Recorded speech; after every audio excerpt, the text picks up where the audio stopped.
यदि उस श्री विग्रह के अंदर, उस देव प्रतिमा के भीतर हनुमान जी महाराज की ऊर्जा है, हम चोला चढ़ा रहे हैं तो 12 से 14 साल के भीतर अपने आप चोला छोड़ देते हैं। मेहंदीपुर बालाजी में 1970 के दशक में महाराज जी को चोला चढ़ाया जाता था। 70 के दशक में चोला छोड़ दिया महाराज जी ने। तो चोले का नियम है सनातन धर्म में, जो कोई भी चोला छोड़ता किसी पुण्य तीर्थ में, नदी में उसको प्रवाहित करना होता है। गंगा जी ले जाने के लिए तैयार हुए। मंदिर में जितने आभूषण थे, नारियल थे, सामान था, और महाराज जी ने जो चोला छोड़ा, जब रेलवे के पास गए तो रेलवे के अधिकारियों ने, मंडावर रेलवे स्टेशन पर कहा इसका लगेज होगा, तोलना पड़ेगा ये। जब तोलने लगे तो 1 मन कभी कम हो रहा है, 1 मन कभी बढ़ रहा है। इस पर बहुत से भजन भी गाए गए कि चोला तोल रहे अज्ञान, 1 मन घट जा कदे बढ़े से। फिर गया बालाजी पर ध्यान, 1 मन घट जा कदे बढ़े से।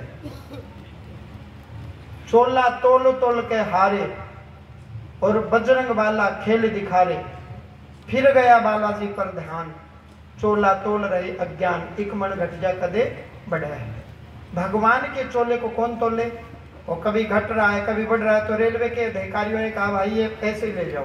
तब मेहंदीपुर बालाजी का प्रकाश, महिमा दूर दूर तक गई। उस समय मोबाइल होते नहीं थे, अखबारों में आया कि मेहंदीपुर के बालाजी तोलने में नहीं आए, मेहंदीपुर के बालाजी को कोई तोल नहीं पाया। यहाँ भी करीबन 2 साल की बात हो गई होगी मुझे लग रहा है। 13वें साल, 13 साल के पश्चात यहाँ भी चोला अपने आप छोड़ दिया महाराज जी ने। मैं गर्भगृह में गया, मैंने कहा महाराज जी ने तो चोला छोड़ दिया, अपने आप वो स्वरूप अलग हो गया, आगे जो था अपने आप। मैंने कहा देख महाराज ने चोला छोड़ दिया, मंदिर के कपाट बंद करो और हनुमान गायत्री के जप करवाओ। फिर हमने वो सारा चोला उतारा, उतार करके मंदिर के जितने नारियल थे, जितने वस्त्र थे, हम गंगा जी में उनको लेकर के गए। महीने में 1 दिन महाराज को गंगा जल से हम स्नान करवाते हैं।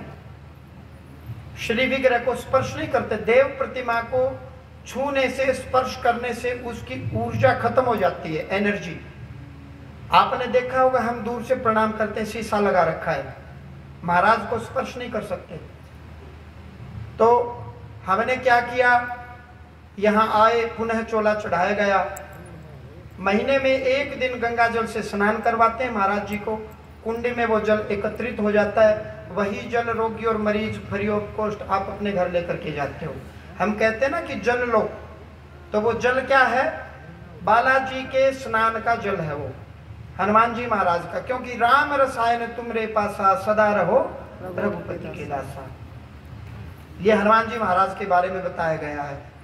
संकट कटे मिटे सब पीरा, जो सुमरे हनुमत बलबीरा। हनुमान जी महाराज के बारे में, और देवता चित्त न धरई, हनुमत सही सब करे। तो हनुमान जी महाराज को गंगा जल से स्नान हम अपने कल्याण के लिए करवाते हैं। हनुमान जी महाराज को स्नान की आवश्यकता नहीं है, हमें आवश्यकता है कि उनके श्री विग्रह को जो जल हम चढ़ाते हैं, फिर उसी जल को हम पीते हैं, ताकि हमारे रोग दोष संकट पीड़ा खत्म हो। एक बात।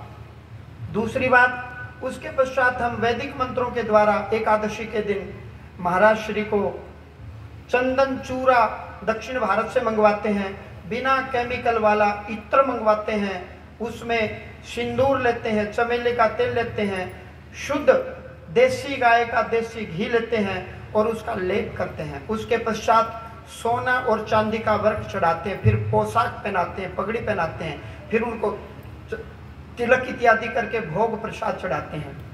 ये प्रक्रिया महीने में 1 दिन है। मैं किसी को नहीं कहता, लोग अपनी श्रद्धा से किसी किसी को कहता हूँ चोला चढ़ाओ।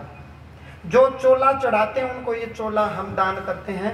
एक बार में हमने 5 किलो सिंदूर ले लिया, 1 किलो चंदन चूरा ले लिया, सब चीजें एक बार करके लेप करते हैं।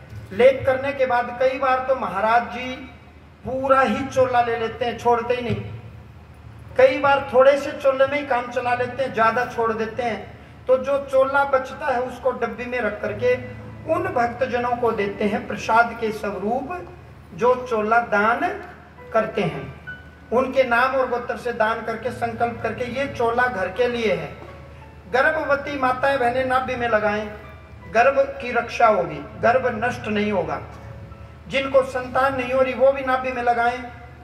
आम जन कोई भी पुरुष है छाती पर तिलक कर सकता है, यहाँ बिल्कुल आज्ञा चक्र में कर सकता है या कंठ में।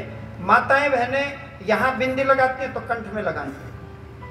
कोई कोई श्रृंगार करती हैं, यदि यहाँ बिंदी लगा ली तो वो यहाँ कंठ में तिलक कर सकती हैं। उदर रोग से पीड़ित हैं तो चाहे पुरुष हो चाहे महिला हो, कोई भी हो, नाभि में सिंदूर लगा सकते हैं। राम नाम या स्वास्तिक इससे अपने घर में बना सकते हो। भूत पिशाच निकट नहीं आवे, महावीर जब नाम सुनावे। चोला जब तक जिसके अंग पर है, मैं दावे के साथ कह सकता हूँ कोई चौकी, कोई घाल, कोई बीमारी, कोई संकट, कोई भूत प्रेत नजदीक भी नहीं आएगा, अकाल मृत्यु भी नहीं होगी, ये मैं दावे के साथ कह सकता हूँ। हनुमान जी महाराज का चोला अतुलनीय है, अनमोल है, इसीलिए कहा गया अतुलित बल धामम हेम शैलावदेहम धनुजुवन कृषाणु ज्ञानी नाम अग्रगण्यम सकल गुण निधानम वानरानम धीसम। ऐसे ही नहीं है कि वानरों में भी आप उनके धीश हो, मालिक हो, और ज्ञानियों में भी आप अग्रगण्य हो, ये ऐसी बात नहीं कही गई।